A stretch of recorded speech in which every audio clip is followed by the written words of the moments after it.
Nakon što je dovršio sve svoje riječi pred ušima naroda, ušao je u Kafarnaum.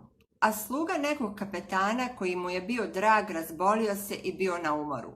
A kad je čuo govoriti o Isusu, poslao je k njemu židovske starješine moleći ga da dođe i ozdravi njegovog slugu. A kad su došli k Isusu, molili su ga usrdno govoreći: dostojan je da mu to učiniš, jer ljubi naš narod i sagradio nam je sinagogu.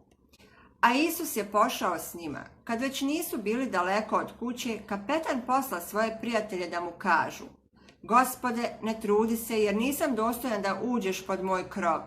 Zato se nisam smatrao dostojnim da dođem k tebi, ali reci riječ i ozdravit će moj sluga.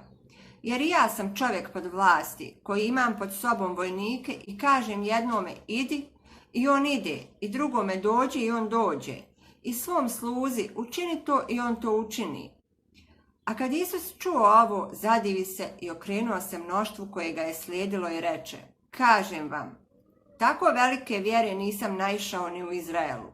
I kad su se vratili kući, oni koji su bili poslani našli su zdrava bolesnog slugu. I dogodilo se potom da je došao u grad nazvan Nain, i mnogi učenici i veliko mnoštvo naroda išlo je s njim.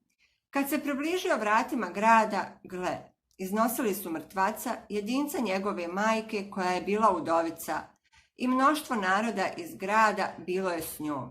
A kad ju je vidio Gospod, smilovao se nad njom i rekao joj: ne plači.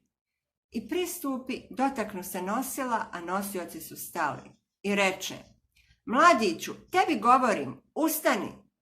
I podignu se mrtvac i poče govoriti. I dade ga njegovoj majci, a strah obuze sve i proslavljali su Gospoda i govorili: veliki prorok podigao se među nama i Bog je pohodio svoj narod. I ovaj glas o njemu raširio se po svoj Judeji i svoj okolici.